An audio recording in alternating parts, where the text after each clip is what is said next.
Hello, future lawyers. Welcome back to Law Excel Academy. So, as part of free lawsuit preparation classes, ఈ వీడియోలో మనం last 2 years legal aptitude previous years questions చూద్దాం and ఈ questions ఎలా అడుగుతారు, important themes ఏంటి, వాటికి ఎలా ఆన్సర్స్ చేయాలి.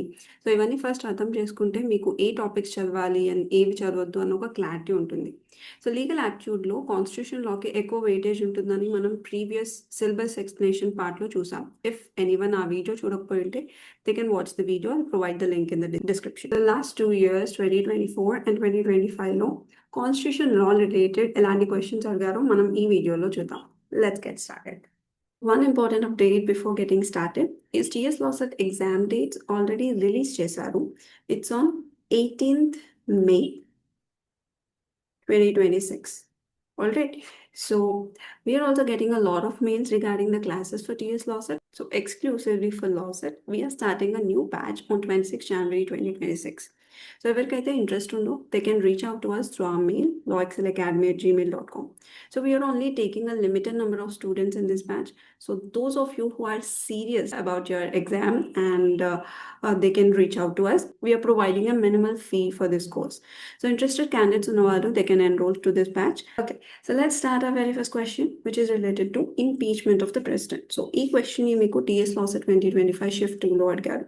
And the question is, the charge of impeachment against the President of India for his removal can be preferred by, is it either houses of the Parliament, Speaker of Lok Sabha and Chairman of Rajya Sabha and Vice President, Lok Sabha and Prime Minister? And the right answer to this question is either houses of the Parliament.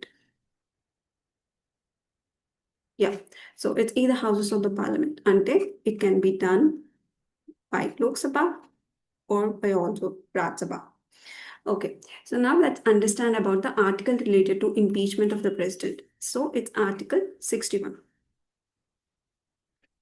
So article 61లో మీకు క్లియర్గా impeachment యొక్క procedure and grounds గురించి explain చేస్తారు. So first of all, impeachment of the president can only be done when the president violates the constitution. Okay, so that's the only way to impeach the president. Okay, so let's say Lok Sabha or Raj Sabhalo initiate అవుతుంది అనుకున్నాం కదా. So let's say Lok Sabha has initiated this charge. So ఈ chargeని at least 1/4 of the members sign చేయాలి. Sign చేసి ఆ నోటీస్ని you should hand it over to the president prior to 14 days. Alright? So 14 days ముందు ఆ నోటీస్ కి hand over చేయాలి. Alright? And this resolution should be passed by 2/3 majority. Alright? So first house లో initiate చేశారు. Then the other house will play the investigation role. Alright? So other house will do the investigation. Got it? And ఇందులో కూడా if this resolution passes by 2/3 majority, then president office నుండి remove అవుతారు. Okay, so this is a complete process of impeachment of the president. And if you look at the explanation part, charge must be signed by at least 1/4 of the total membership of the house where it originates. Resolution passed by 2/3 majority. Okay, the other house then acts as a court to investigate and make a decision. So this is a process. Alright, I hope you understood this. So the second question is related to President's advisory body. And the question is, who advises the President in exercise of his powers? Is it Rajya Sabha, Supreme Court, Union Council of Ministers, and Speaker of Lok Sabha? And the right answer to this question is Union Council of Ministers. Okay.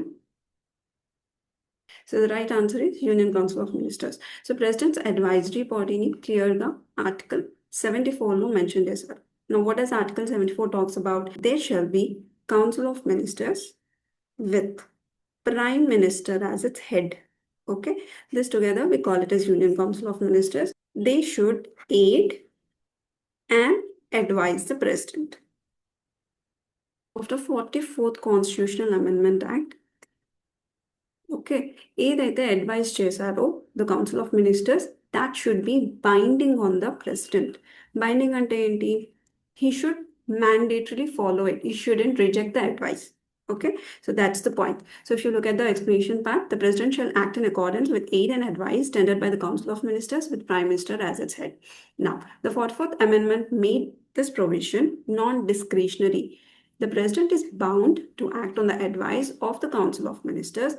This establishes the parliamentary system where the real executive power lies with the elected government, not in the President. So if you can see, President is the nominal head and the Prime Minister is the real head. Question is related to emergency suspension of rights.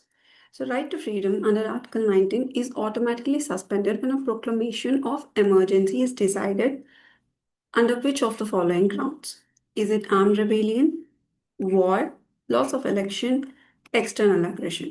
And the right answer to this question is war and external aggression.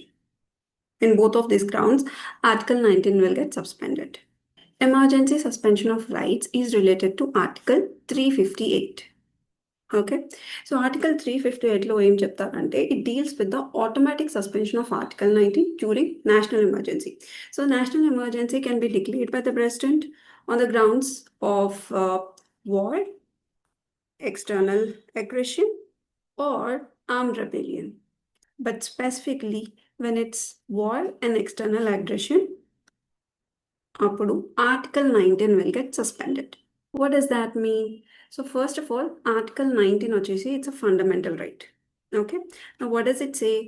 So it has 6 freedoms, which is freedom of speech, assembly, association, movement, residence, and profession. So all these 6 freedoms within the Article 19 will get suspended. All right. So what do you mean by suspension of these rights? So basically, మనకి fundamental rights violate అయినప్పుడు we have our right to go to the courts, be it High Court or Supreme Court. Alright, when it's national emergency, we cannot approach the court for enforcement of the Article 19. ఒకవేళ మనకి Article 19 violate అయితే, we don't have any right to go to the courts. Alright, during the emergency. So that's what this article talks about, Article 358. Now, if you look at the explanation part, during emergency on grounds of war or external aggression, Article 19 automatically stands suspended. Again, this is not applicable to armed rebellion, okay? Only during the cases of war and external aggression. So armed rebellion, internal disturbance does not trigger automatic suspension under Article 358. Loss of election is not a ground. So loss of election is not a ground for declaring an emergency under Article 352. Only war and external aggression causes the automatic suspension of Article 19 during the national emergency.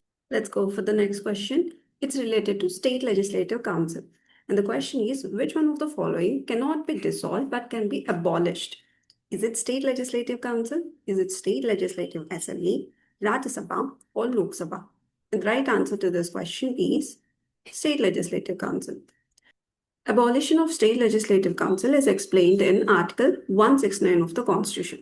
So first of all, manaki State Legislative Council ento clear ga chuddam. So State Legislative Council, which we also call it as Vidhan Parishad, it is a permanent body. So that's the reason you cannot dissolve it. So center lo manaki 2 houses untai kada, which is Rajya Sabha and Lok Sabha. Alright, Rajya Sabha ne we call it as upper house and Lok Sabha ne we call it as lower house. So Rajya Sabha is a permanent body. You cannot dissolve it. Okay, similarly, state law kuda, you'll have 2 houses, which is State Legislative Council and State Legislative Assembly. The State Legislative Council is a permanent body. Okay, another important thing is that it's not mandatory to have a State Legislative Council in a state. Only few states have the State Legislative Council. So, India lo unna anni states ki State Legislative Council undalani rule em ledu. If the state feels like it needs a Vidhan Parishad, then they can set it up. But if they don't need it, just like Tamil Nadu in the year 1986, alright, and Jammu and Kashmir in the year 2019, they have abolished the State Legislative Council. So how this can be abolished? This can be abolished if the state passes a resolution with a special majority. Okay, so this State Legislative Council can be abolished by an act of the Parliament.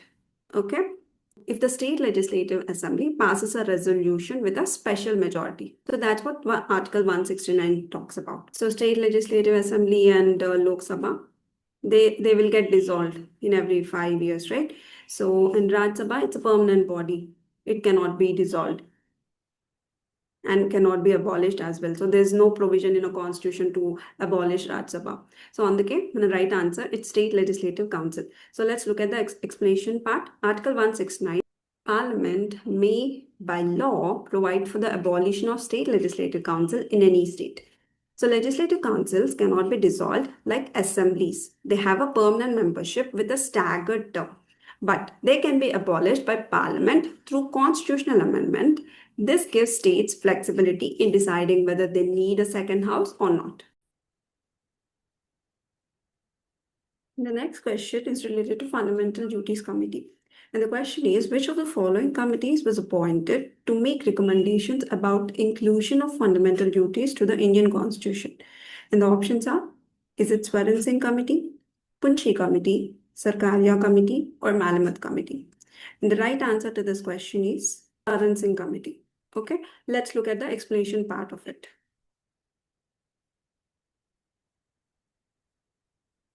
The fundamental duties on we don't have as part of a constitution when it is made in the year 1950. So అందులో మనకి fundamental rights గురించి mention చేశారు కానీ we don't have any explanation about fundamental duties. Later in the year 1976, the then Congress government felt like along with the fundamental rights or along with the rights, people should also have duties towards the nation. So, e idea basis cheskoni, they set up a committee, and the chairman to that committee is Swaran Singh Committee. So, Swaran Singh Committee gave recommendations or suggestions to have a fundamental duties in our constitution. As a result, in the year 1976, through 42nd Constitutional Amendment Act, fundamental duties have been added to our constitution under Article 51A. They have been added under Part 4A of the constitution. Okay, so this is about, so initially they only added 10 fundamental duties. Okay, later another constitutional amendment, 86th Constitutional Amendment Act, they have added one more fundamental duty, 11. So right now manaki 11 fundamental duties ఉన్నాయి. Okay, let's look at the other options. Punchi and the Sakaria Committee, they are related to center-state relations, and Malamat Committee is related to criminal justice system, reforms in the criminal justice system. So that's the reason Swaran Singh Committee is the right answer. So if you look at the explanation part, Swaran Singh Committee in 1976 appointed to recommend inclusion of fundamental duties in the Indian Constitution. Recommendation adopted through 42nd Constitutional Amendment Act 1976, which added Part 4A containing Article 51A. Where 10 fundamental duties were added. These duties serve as a moral obligations, not legally enforceable. Not legally enforceable until you don't have any right when these fundamental duties are violated. You don't have any right to go to the courts. So that's pretty much it for today's video. In the next video, rest of the questions discuss చేద్దాం. ఈ video మీకు అర్థమైంది అని అనుకున్నాను. If మీకు ఎలాంటి doubts ఉన్నా do comment down below.